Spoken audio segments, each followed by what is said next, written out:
ನಾನು ದೈವಾಂಶ ಸಂಭೂತ ನಿಮ್ಮ ಕ್ರೂರ ಮನೋಭಾವವನ್ನ ಬಿಟ್ಟು ಹೋಗಿ ಎಂಬ ನೀತಿಯ ಪಾಠವನ್ನ ಹೇಳುತ್ತಾ ಮುಂದೆ ಸಾಗಿ ನುಗ್ಗಿಹಳ್ಳಿ ಗ್ರಾಮದಲ್ಲಿ ಬೇಟೆಗಾರರ ಕಾಲಗಳಲ್ಲೇ ನುಗ್ಗಿ ನಿಂಬಾಪುರ ಗ್ರಾಮದಲ್ಲಿ ನಿಂತು ದೇವರ ಗುಡ್ಡವನ್ನ ವೀಕ್ಷಿಸಿ ಹರಿದ್ರಾವತಿ ನದಿಯನ್ನ ಒಂದೇ ಬಾರಿಗೆ ಹಾರಿ ದೇವರ ಗುಡ್ಡವನ್ನ ಪ್ರವೇಶಿಸಿ ಬಿಲದಲ್ಲಿ ಸೇರಿತು.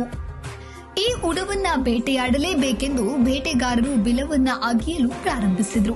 ಸತತ 7 ದಿನಗಳ ನಂತರ ಈ ಬೇಟೆಗಾರರಿಗೆ ಲಿಂಗುವಿನಾಕಾರದ ಉದ್ಭವ ಶಿಲೆಯು ಗೋಚರಿಸಿತು.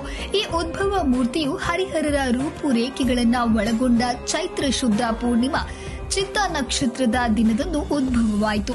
ಈ ಉದ್ಭವ ಮೂರ್ತಿಯನ್ನ ಕಂಡ ಬೇಟೆಗಾರರು ನಮಸ್ಕರಿಸಿ ಅಲ್ಲದೆ ಹೊರಟೇ ಹೋದರು. ಹೀಗೆ ಉದ್ಭವಗೊಂಡ ಹರಿಹರ ಉದ್ಭವ ಶಿಲೆಯು ಮುಂದೆ ಶ್ರೀ ಉಡುಗೆರೆ ಲಕ್ಷ್ಮೀ ರಂಗನಾಥ ಸ್ವಾಮಿಯ ದಿವ್ಯ ಸಾನ್ನಿಧ್ಯವಾಗಿದ್ದು ಪ್ರತಿ